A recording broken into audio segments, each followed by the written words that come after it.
Don loved the paranormal. He loved the thrill. He loved the unknown. His YouTube channel Exploring with Fatties was his way of sharing that love with the world.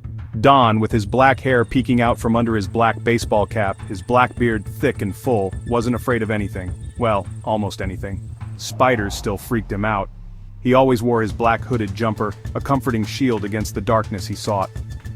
Don's channel had gained a following because he was genuine. He didn't fake reactions. He didn't edit in spooky noises. He explored, he investigated, he experienced, and he shared it all, raw and unfiltered, with his viewers. His fans, his fatties as he affectionately called them, loved him for it. Don's explorations had taken him to abandoned hospitals, forgotten cemeteries, and haunted forests. Each location held its own unique energy, its own stories whispered in the shadows. But Don craved more. He craved a location that would truly test his limits, a place where the veil between this world and the next was thin. That's how Don found himself standing at the foot of the Whispering Grand Manor. He'd heard the stories, he'd seen the faded newspaper clippings. He knew this place was different. This place was special. This place was dangerous. The manor loomed over Don, a skeletal hand reaching towards the stormy sky. Rain lashed down, mirroring the turmoil brewing in Don's stomach. He took a deep breath, the air thick with the smell of damp earth and decay. Behind him, his cameraman Steve shivered. Steve was a big guy, but even he looked small against the imposing facade of the manor. The front door creaked open as if inviting them in, or daring them to enter. Don stepped inside, the darkness swallowing him whole. The air instantly felt heavier, colder. He could hear the wind whistling through the gaps in the boarded-up windows, each gust sounding like a mournful sigh. "This place is creepy, even for you, Don," Steve whispered, his voice tight with apprehension. Don just nodded, his eyes adjusting to the gloom.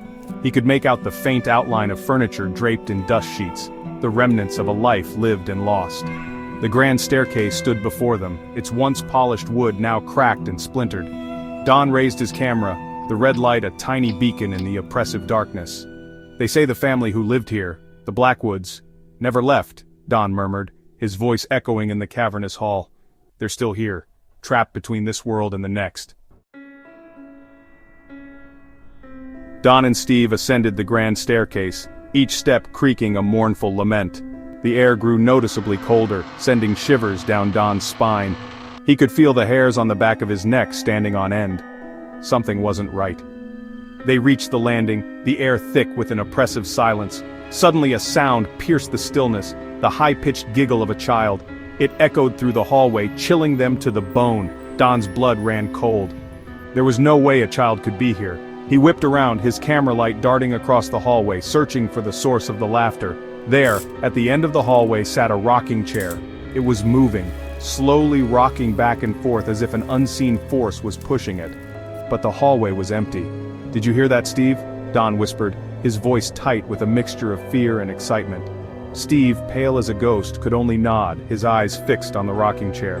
As they watched, the rocking chair stopped abruptly. The laughter ceased, replaced by an unsettling silence once more. The temperature plummeted, and Don could feel an icy breath on the back of his neck. Fear threatened to consume Don, but he pushed it down. He'd come too far to back down now. He raised his camera, his finger hovering over the record button.